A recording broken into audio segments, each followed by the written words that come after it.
सारी दुनिया छुट्टी पर चली जाए, लेकिन मेड अगर छुट्टी पर चली गई तो जिंदगी हराम हो जाती है यार। बहुत लेट हो गया।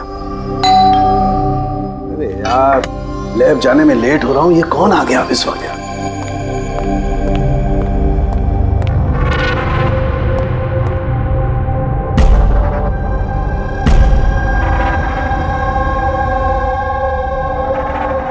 बाहर तो कोई दिखाई नहीं दे रहा। घंटी की आवाज तो सुनाई दी थी।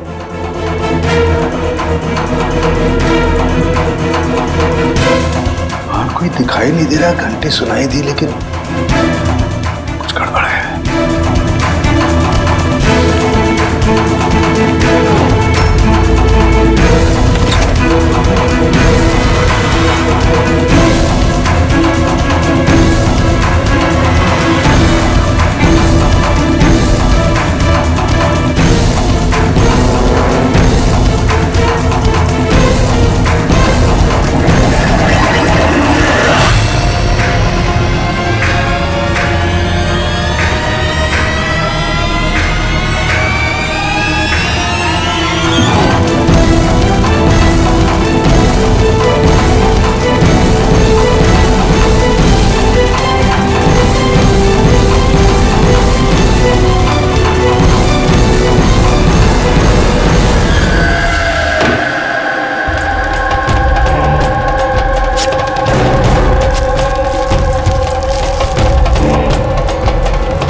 You are invited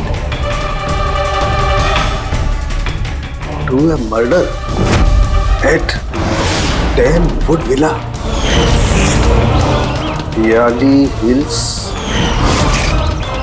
400876.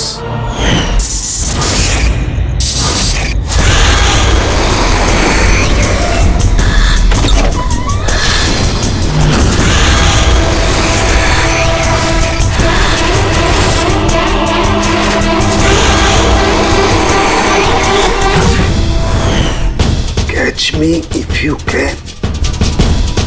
ये सच्चाई है या मजाक है?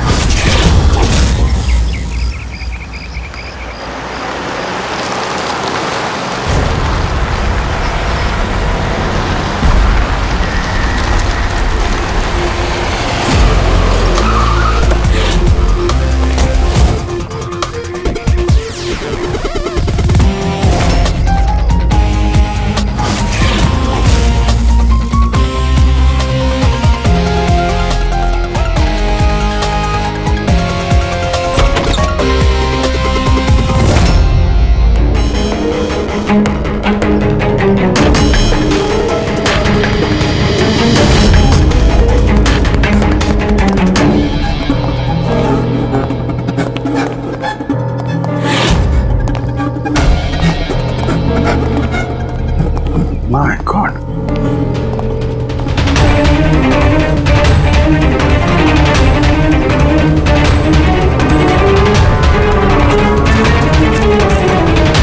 ना तो कोई भी नहीं है, ना कोई गार्ड, ना बंगले का मालिक। पंकज, जरा आसपास पता कर, बंगले का मालिक कौन है? जो भी इंफॉर्मेशन मिलती है लेकर आओ। कितनी बेरहमी से खून किया है इसका। पूरे शरीर पर चाकू से वार किए और फिर भी जी नहीं भरा तो उंगलियां काट दी। इतना खून तो जो फैला हुआ है इसके गांव का नहीं हो सकता है। मतलब सा? मतलब ये पूरी कि जितना खून इस पूरे घर में फैला हुआ है, इतना खून तो एक इंसान की बॉडी में होता ही नहीं। कोई आईडी वगैरह नहीं? कौन है ये लड़की? नहीं अभिजीत, कुछ नहीं मिला।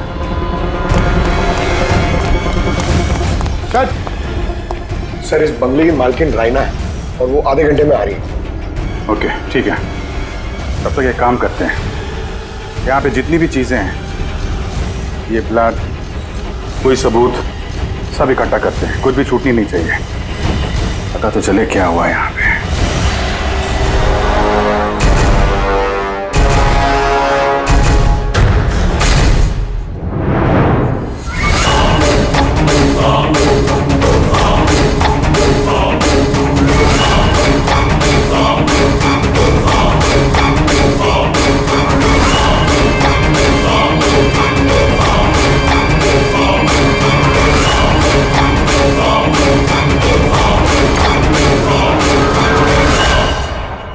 इस पूरे घर में इतनी सारी चीजें पड़ी हैं जो चिल्ला चिल्ला के कह रही है कि हम सबूत हैं, हमें उठा लो। कहीं ये सब प्लांटेड तो नहीं? मतलब खूनी हमारे साथ गेम खेल रहा है।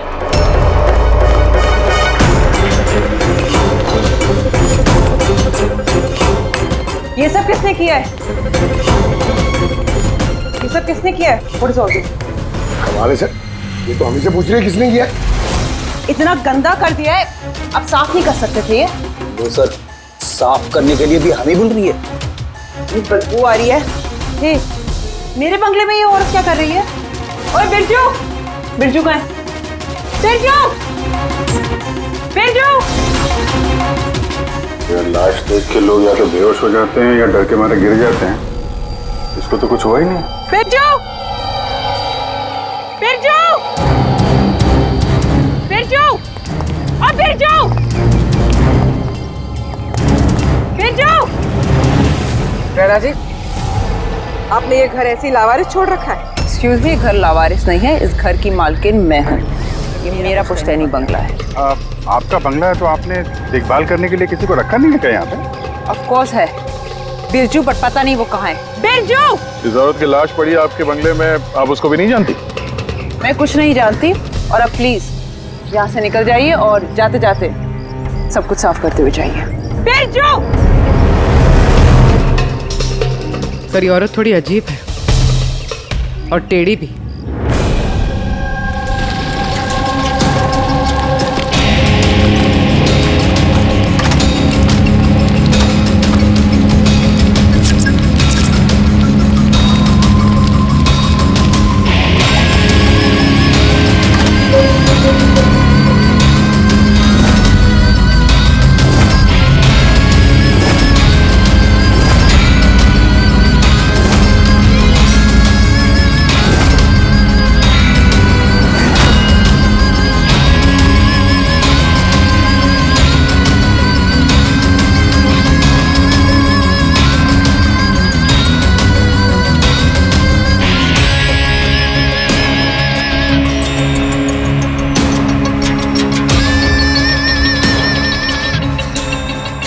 एक केस और 18 सबूत, और खूनी ने सबूत ऐसे सजा के छोड़े थे कि बस पूछो मत। सर लेकिन प्रॉब्लम ये है कि इनमें से कोई भी सबूत हमारे किसी काम का नहीं है। ये सारे सबूत हमारे किसी भी काम के नहीं है, इसका क्या मतलब है तारिका? मतलब ये कि ये सारे सबूत पुराने हैं। What? ये सारे सबूत पुराने तो क्या लड़की का खून भी पुराना है? कितने पुराने बताओ? सर 4 से 10 साल पुराने। ये सारे सबूत 4 से 10 साल पुराने, तो क्या इसका मतलब है इस लड़की का खून 10 साल पहले हुआ है? और क्या मिला सबूतों में से बताओ? इन सारे सबूतों में 20 अलग अलग लोगों के डीएनए मिले हैं। वाह, मतलब 20 अलग अलग लोगों ने इन सारे सबूतों को छुआ है ना? हाँ सर। तो फिर फिंगरप्रिंट्स तो मिले ही होंगे? नहीं। नहीं सर। लेकिन सर एक बहुत इंपॉर्टेंट बात पता चली है। क्राइम सीन पे जो इतना सारा खून मिला था, वो खून किसी इंसान का नहीं बल्कि किसी जानवर का था। क्या? डॉक्टर तारिका, इस लड़की के शरीर पे जो खून लगा हुआ था वो भी जानवर का? नहीं, इस लड़की के शरीर पे और इसके कपड़ों पे जो खून मिला था वो इसी का है, असली खून। लेकिन इसके अलावा वहां पे जो भी चीजें थी वो सारी प्लांट की गई थी। लगभग 20 लोगों के डीएनए और इतने सारे सबूत क्राइम सीन पे आए कहां से सर? वही तो, इतने सारे सबूत, लेकिन हमारे हाथ में कुछ भी नहीं। वाह, आप चुपचाप बैठे रहो, कुछ मत बोलना, हम लोग यहाँ गप्पे लड़ा रहे हैं ना। बॉस, मैं जानता हूं ये सारे के सारे सबूत कहां से आए। पिछले कई सालों में सीआईडी ने जो केसेस सॉल्व किए हैं उसमें से कुछ इंपॉर्टेंट केसेस के इंपॉर्टेंट एविडेंस है ये सारे के सारे। क्या?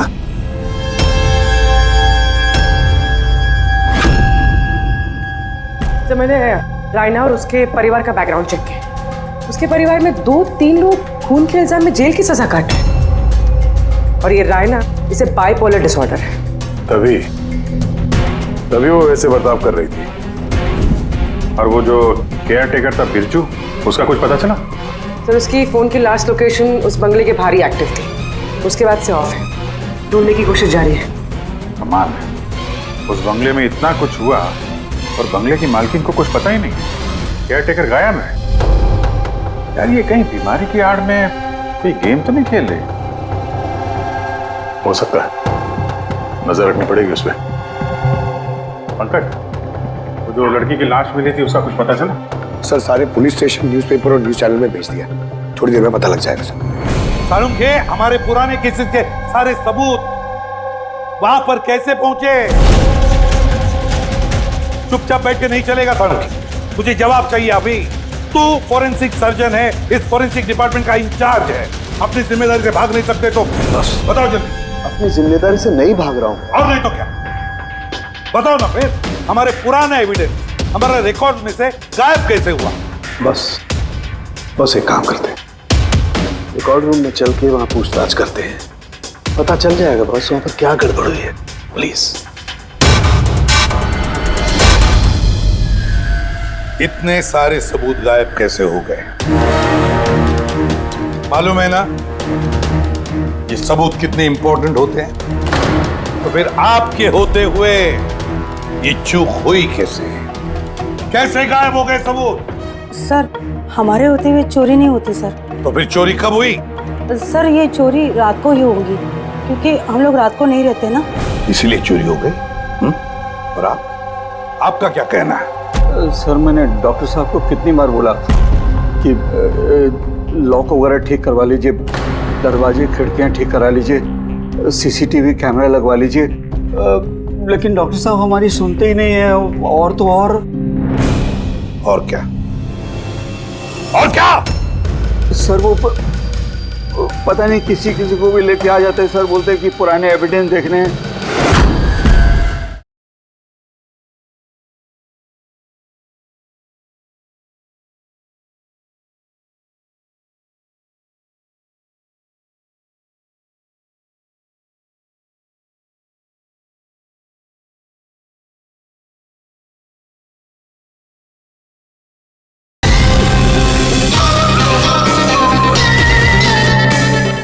और क्या? सर वो पता नहीं किसी को भी लेके आ जाते हैं सर, बोलते हैं कि पुराने एविडेंस देखने हैं। किसे लेकर आए थे ये? पिछले 3 महीने पहले किसी को लेकर आ गए, बोले कि क्राइम जर्नलिस्ट हैं, इनको पुराने एविडेंस देखने हैं। बॉस वो एक जर्नलिस्ट था, फॉरेंसिक पर एक आर्टिकल लिखना चाहता था, मुझसे रिक्वेस्ट की, मैंने उसे परमिशन दे दी बस। देख सारुण के, तो अच्छी तरह से जानता कि यहाँ किसी भी बाहर के आदमी को अंदर आना मना है, और तू जर्नलिस्ट को यहाँ लेकर आया।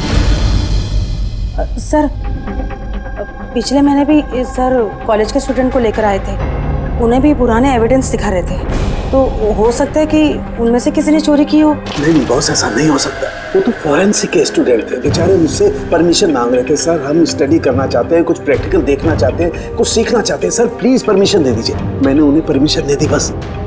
बॉस मैं एक रेस्पॉन्सिबल इंसान हूँ बॉस, आफ्टर ऑल ये मेरा अधिकार भी तो है यार।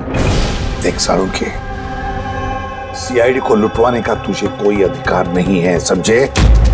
और तो और या कोई कॉलेज खोल के नहीं रखा है फॉरेंसिक सिखाने के लिए, तुम स्टूडेंट्स को यहाँ ला कैसे सकते हो? किसके परमिशन से लाया तुमने? देख सारुण, अच्छी तरह से याद रख, इस रिकॉर्ड रूम में कोई भी नहीं आ सकता, ना मैं ला सकता हूँ, ना तुम ला सकते हो, ना ये ला सकता, फिर वो चाहे अपने परिवार वाला हो, कोई दोस्त हो। अरे यार, हाँ अभिजीत,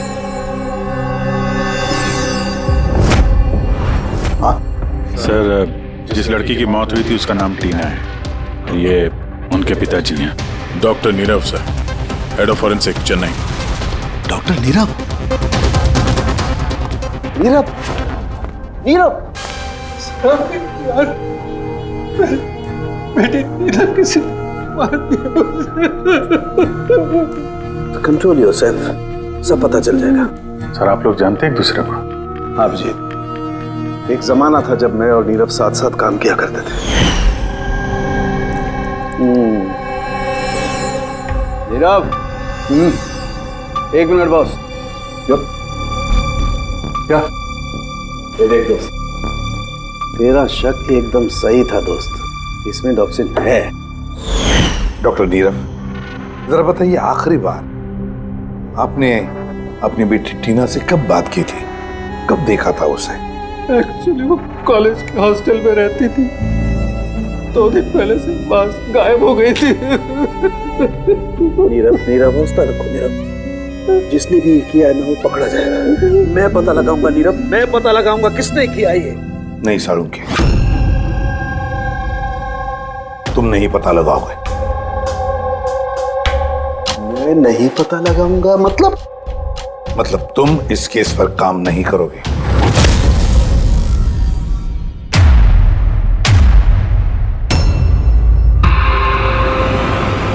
क्यों? क्योंकि तुम्हारी लापरवाही की वजह से फोरेंसिक रिकॉर्ड रूम में से सबूत गायब हो गए। You are suspended Salunkhe till further notice.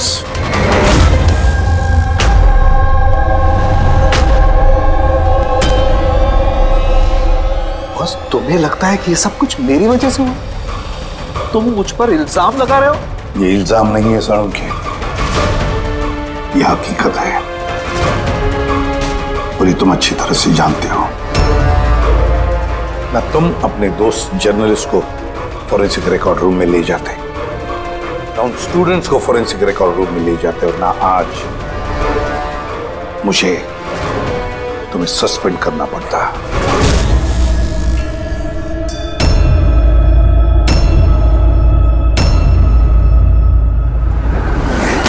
यार, नीरव को मेरी जरूरत है, इस केस को मेरी जरूरत है यार, प्लीज। नहीं साळुंखे। सर आपने मुझे बुलाया? डॉक्टर तारिका, अब से तुम डॉक्टर नीरव की बेटी टीना की केस हैंडल करोगे। मैं? हाँ। लेकिन सर। अभिजीत, साळुंखे का दोस्त जर्नलिस्ट और उसके वो स्टूडेंट्स जो फोरेंसिक रिकॉर्ड रूम में आए थे, सबकी अच्छी तरह से इंक्वायरी करो, अच्छी तरह से।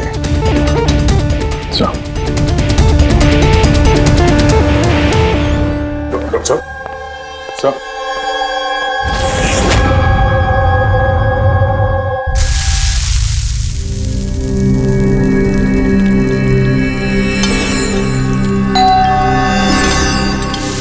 आ गए वो प्रद्युमन के दाएं बाएं, दया और अभिजीत मेरे घाव पर मरहम लगाने के लिए।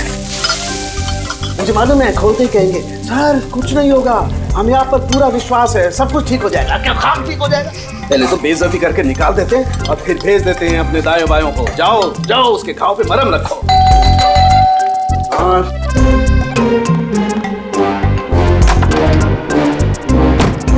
हाय।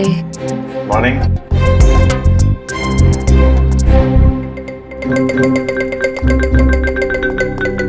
अरे क्यों टेंशन ले रहे हैं सर, सब ठीक हो जाएगा। हमें आप पर पूरा विश्वास है सर, हमें पूरा यकीन है आप कोई गलत काम कर ही नहीं सकते, मगर क्या करें, प्रोटोकॉल तो फॉलो करना ही पड़ेगा। देखो, मुझे तुम लोगों की सहानुभूति की कतई जरूरत नहीं है, और हाँ, तुम्हारे एसीपी साहब की सहानुभूति की भी बिल्कुल जरूरत नहीं है। बच्चा नहीं हूं, रो नहीं रहा। मुझे मालूम है प्रद्युमन अपने उसूलों का बहुत पक्का है, होना भी चाहिए। गुड। सर मैं बहुत शर्मिंदा हूँ, आई एम वेरी सॉरी। आपके सामने एसीपी सर ने मुझे नहीं तारिका, शर्मिंदा होने की कोई जरूरत नहीं। तुम अपने काम पे ध्यान दो, हर चीज को बारीकी से देखना, कोई ना कोई सुराग जरूर मिलेगा। हम जिस चीज को भी छूते हैं अपने निशान छोड़ छोड़ जाते हैं। Remember, every contact leaves a trace behind. बस इसी फॉर्मूले को फॉलो करना। और हाँ, जब तक ये केस सॉल्व नहीं हो जाए प्लीज यहां पर मत आना। मैं जानता हूं मैं बेगुनाह हूं और अपनी बेगुनाही साबित करके रहूंगा। तब तक के लिए प्लीज लीव मी अलोन। आप लोग अपने केस पे ध्यान दीजिए।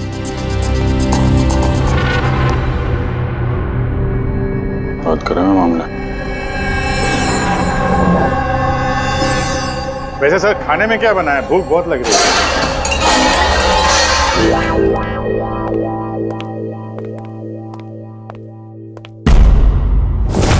सर, ये जर्नल सुना, बहुत टेढ़ा और बदतमीज आदमी। 3 महीने पहले डॉक्टर नीरव के साथ किसी बात पे झगड़ा भी हुआ था सर। देखते हैं कितना टेढ़ा है। सर, आपको अंदर बुलाया। Thank you.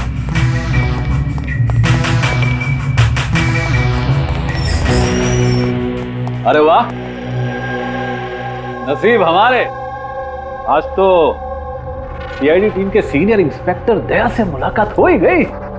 आइए बैठिए बैठिए। हम यहाँ बैठने नहीं आए। अरे ऐसी भी क्या बेरुखी है जनाब। चलिए जाने दीजिए, छोड़िए। ये बताइए कि क्या लेंगे? चाय, कॉफी, ठंडा? ठंडा ठंडा वंडा नहीं पीते हम लोग। वैसे दया साहब, मैं काफी टाइम से सीआईडी टीम पर एक डॉक्यू ड्रामा सीरीज बनाने की फिराक में हूँ, लेकिन अपने एसीपी साहब मिल ही नहीं रहे। तुम तो जानते ही होंगे, सीआईडी अरे गहरे को एंटरटेन नहीं करती। आप सीधे मुद्दे की बात करें।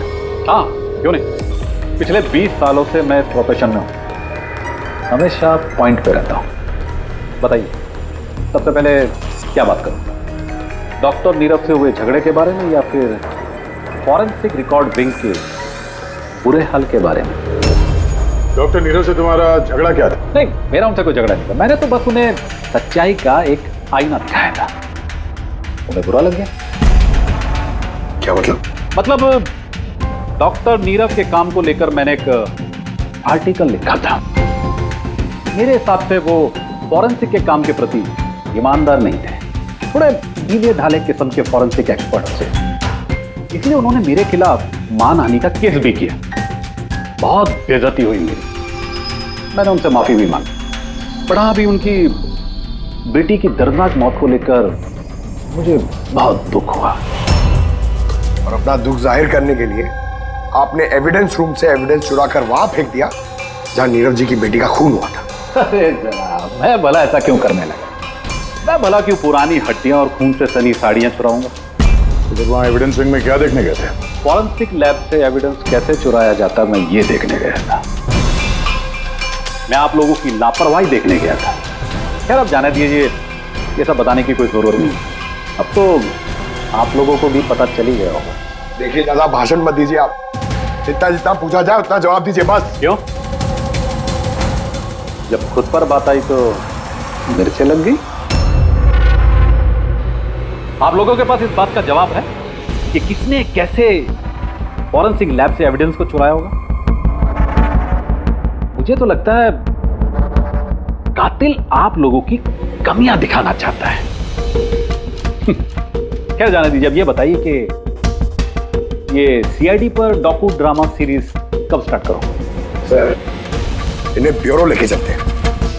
लगता है ये सही जवाब वही देंगे। उसके लिए लंबा चौड़ा प्रोसीजर लगता है, और वैसे भी सबूत भी तो होना चाहिए ना, क्यों दया साहब? बहुत जल्द मिलते हैं। प्रोसेस पूरा करके सारे एविडेंस लेके आएंगे और तब बात करते हैं सीआईडी पे डॉक्यू ड्रामा बनाने की। हाँ?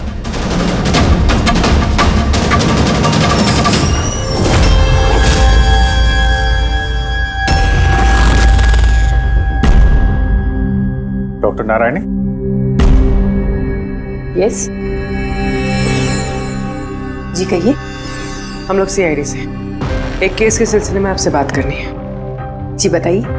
जो स्टूडेंट पिछले महीने फॉरेंसिक रिकॉर्ड रूम देखने गए थे, वो सारे के सारे चोरी और खून के इल्जाम में सस्पेक्टेड हैं। व्हाट? ऑफिसर, आपकी जरूर कोई गलतफहमी हो रही है।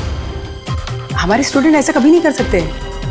हम भी यही उम्मीद करते हैं कि उन्होंने नहीं किया होगा, मगर खून तो हुआ है और इल्जाम उन्हीं पे है।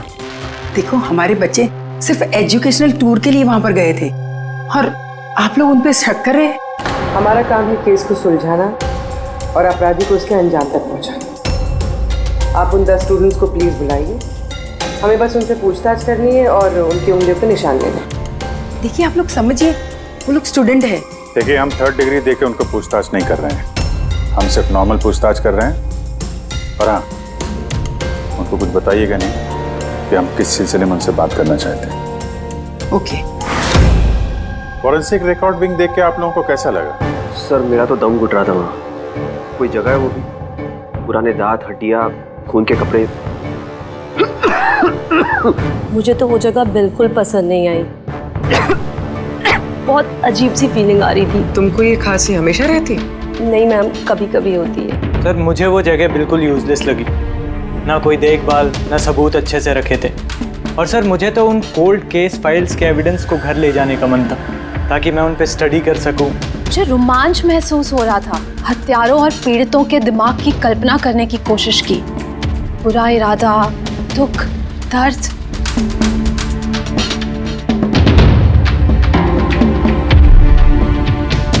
सर, यहाँ तो 9 ही लोग हैं, एक नहीं है। हाँ, वो एक स्टूडेंट आज एब्सेंट है, उसकी तबीयत ठीक नहीं है। कौन है, क्या नाम है? सारिका। सारिका, हमें उसकी पूरी डिटेल्स चाहिए। हाँ तारिका, कुछ मिला क्या नहीं अब तक? देखो तारिका, हमारे पास वक्त नहीं है। सर, मैं कब से वही ढूंढने की कोशिश कर रही हूँ कि मेरे हाथ में कुछ तो आ जाए जिससे सालों के सर पे जो इल्जाम लगाए ना वो साफ हो जाए। जो कुछ भी हो, कोई ना कोई तो है जो सालुंखे को फंसाने की कोशिश कर रहा है। कौन हो सकता है और फिर क्यों कर रहा है वो ये? सर, तो आपको ये बात पता है, फिर भी आपने सालों के सर को निकाला। तारिका, मैंने सिर्फ वही किया जो कानून ने मुझे कहा। मैं तो सालुंखे को क्या? सर को आप क्या? खूनी ने एक बहुत बड़ी गलती की है। कौन सी सर? जब तुम लोग वुडविला गए थे, उस घर में घूम रहे थे, अंदर से बाहर, बाहर से अंदर, सब जगह सबूत इकट्ठा कर रहे थे। उस वक्त फ्रेडी, तुम अपने निशान छोड़ रहे थे, अपने हाथों के निशान, पैरों के निशान और भी कुछ कुछ चीजों के निशान, और उसका तुम्हें पता भी नहीं था, एहसास भी नहीं था। और खूनी बिल्कुल वैसे ही निशान छोड़ कर गया है वहां पर। ऐसे निशान जो हम ट्रेस कर सकते हैं। ट्रेसेबल निशान? याद रखो, हम जिस चीज को भी छूते हैं अपने निशान छोड़ जाते हैं। Remember, every contact leaves a trace behind. Sir ने मुझे हिंट दिया था, मेरे दिमाग में कैसे नहीं आया?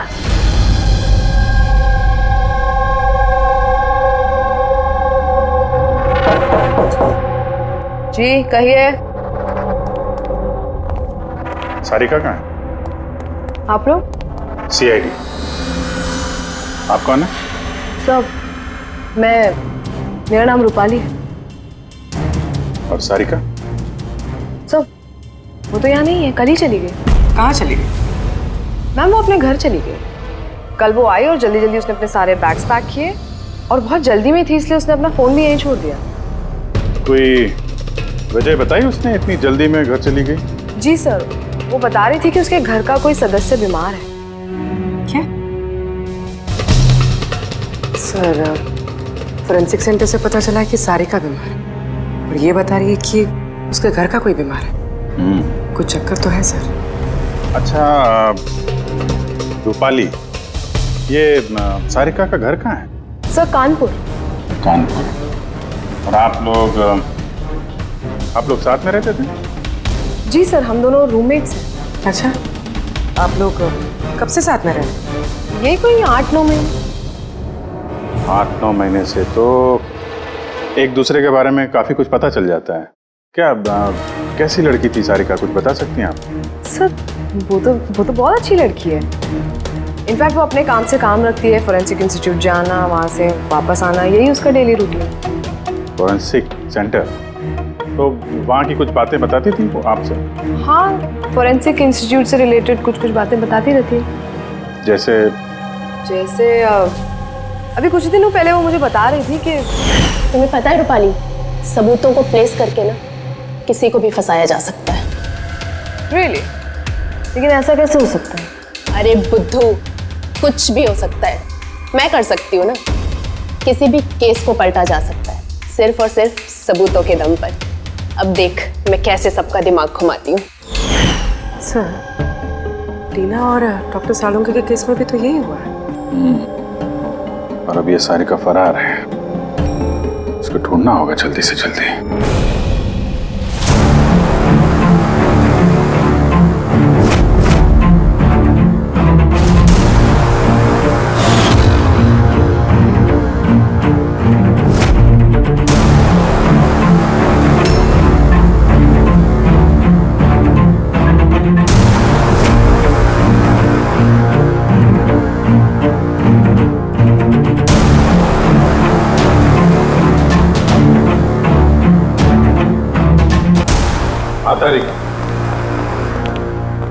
सकोनी जो भी है, अभी उसने इतने सारे सबूत चुराए और क्राइम सीन पे प्लांट किए। ये करते वक्त उसने जरूर इन चीजों को छुआ है।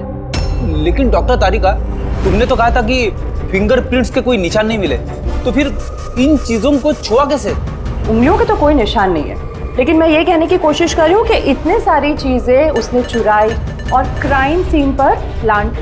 अब इतनी मेहनत करने के बाद उसे जरूर थोड़ा तो पसीना आया होगा।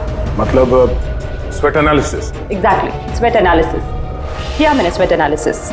और इस प्रोसीजर से मुझे एक डीएनए भी मिला। ये देखिए, इस डीएनए से मुझे ये पता चला कि इस इंसान को एक खास किस्म की बीमारी है, सिस्टिक फाइब्रोसिस। ये किस तरह की बीमारी है? ये एक जेनेटिक बीमारी है पूर्वी। इस बीमारी से इंसान के बॉडी ऑर्गन्स जैसे किडनी, लंग्स, पैंक्रियाज, इंटेस्टाइन, ये सब डैमेज होने लगते हैं। तो डॉक्टर तारिका, इस बीमारी की तो पहचान भी होगी ना, कोई सिम्टम्स तो होंगे? सिम्टम्स है।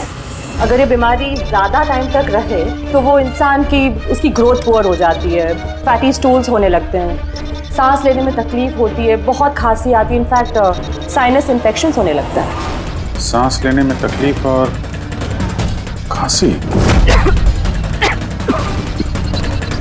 तो ऐसे मरीजों को तो हॉस्पिटल के काफी चक्कर लगाने पड़ते होंगे। कांस्टेंट मॉनिटरिंग की जरूरत पड़ती है।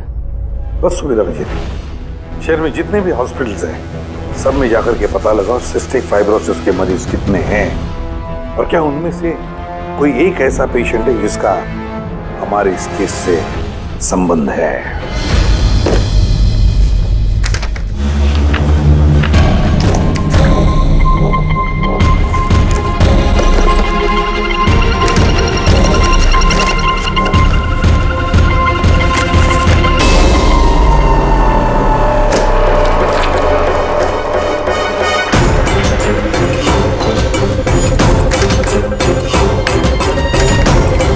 इस केस में हम लोग साथ साथ हैं। यस। डॉक्टर नीरव की बेटी को मार दिया गया, मुझे सस्पेंड कर दिया गया, तो बचा ललित।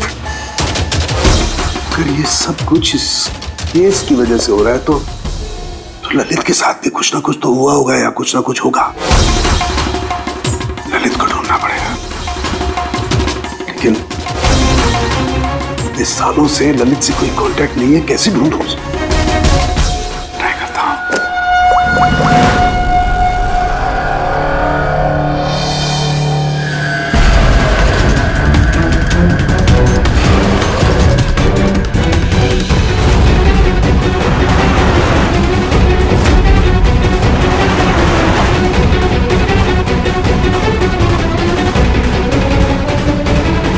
Are you sure? ये वही है? जी हाँ, ये वही है, और इसको हॉस्पिटल में 2-3 बार आना ही पड़ता है। My God. Thank you very much. Thank you.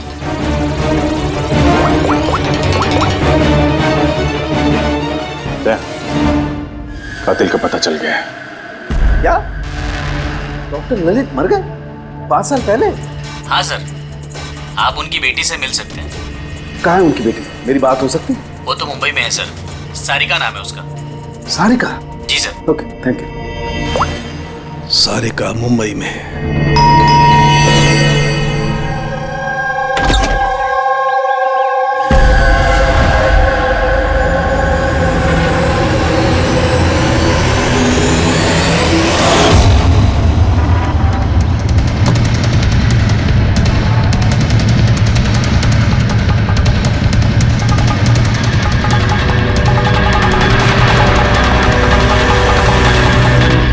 सच के बहुत करीब हो तुम। एक आखिरी जगह जहां खून होगा। इंतजार कर रहा हूं तुम्हारा, वही जहां से ये सब शुरू हुआ था 8 साल पहले।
इसे किसने मारा?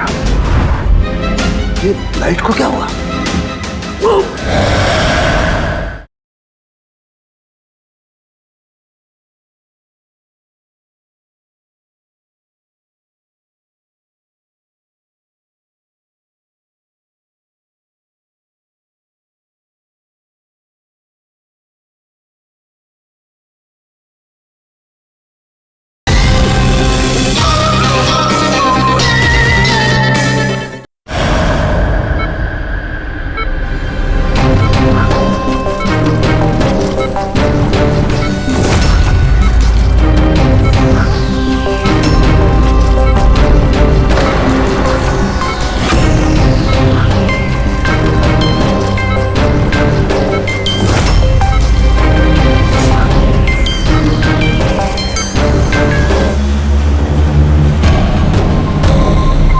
सारुण सर का फोन तो लगातार बज रहा है, लेकिन वो उठा नहीं रहे। कहीं किसी मुसीबत में तो नहीं? सारुण के साहब के फोन की लोकेशन ट्रैक करो, देखो कहाँ पे है और उस खूनी का भी।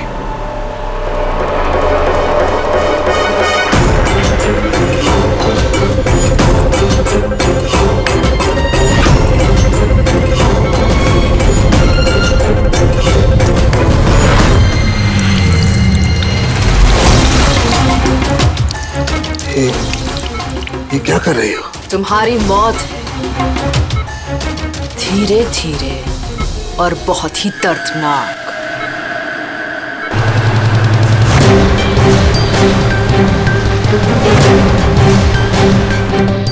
तुम्हारे खून की एक एक बूंद का कतरा जब तुम्हारे शरीर से धीरे धीरे करके निकलेगा ना, तब बहुत मजा आएगा तुम्हें, है ना?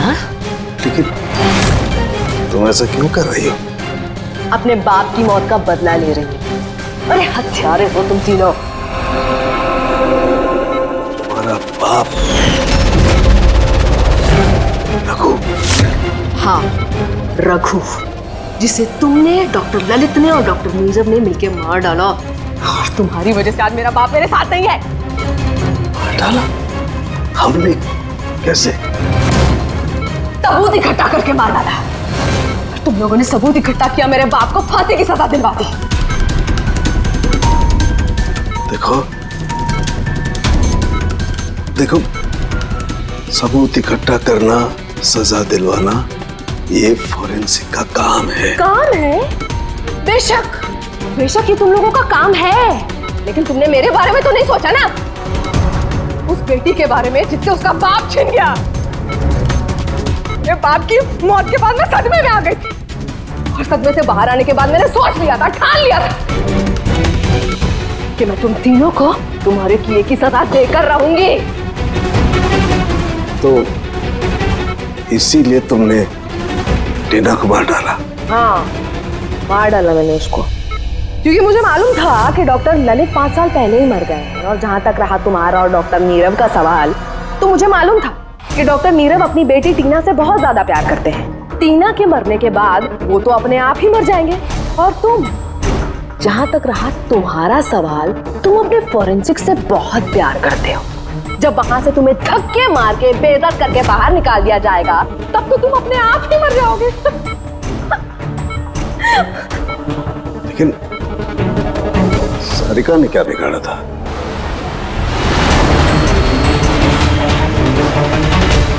सारिका, उसे तो मरना ही था। वो ललित की बेटी जो थी, और वो फॉरेंसिक में काम करती थी, तो मेरे काम आती ना वो। उसी की मदद से तो मैंने फॉरेंसिक विंग से सारे सबूत इकट्ठा किए थे। तुम्हारा फॉरेंसिक तुम्हारे खिलाफ। ये देखो डॉक्टर सालुंके, हो गया मेरा बदला पूरा। और जब तक सीआईडी यहाँ पर आएगी ना, तब तक तुम ऊपर। Good by doctor Salunke.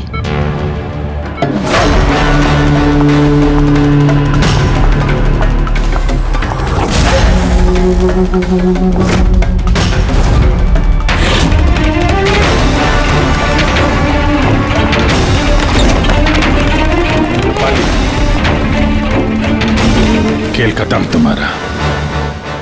मेरा खेल खत्म और सालुंके का भी।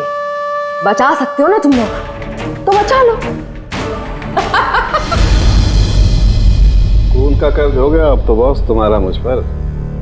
मेरा कर्ज नहीं हुआ है खून का तुम्हारे ऊपर। ये तो वो कर्जा है जिन लोगों को तूने फांसी पर लटकाने में मदद की ना हमारी, वो कर्जा है। अब चुका दे। अच्छा सुन, बहुत आराम हो गया, सीधे काम पर चला। अच्छा जल्दी से ठीक हो जाइए। तारिका अकेली मुर्दों से बातें कर रही है। ओहो तारिका, अभिजीत को तुम्हारी बड़ी फिक्र है भाई। देखो भाई, अब एक हफ्ते तो मैं यहाँ से हिलने वाला नहीं हूँ बॉस। एक काम करो ना, तब तक तारिका से काम चला लो। अच्छा ये आराम करिए आप। Silence please. हाँ साइलेंस, चुप।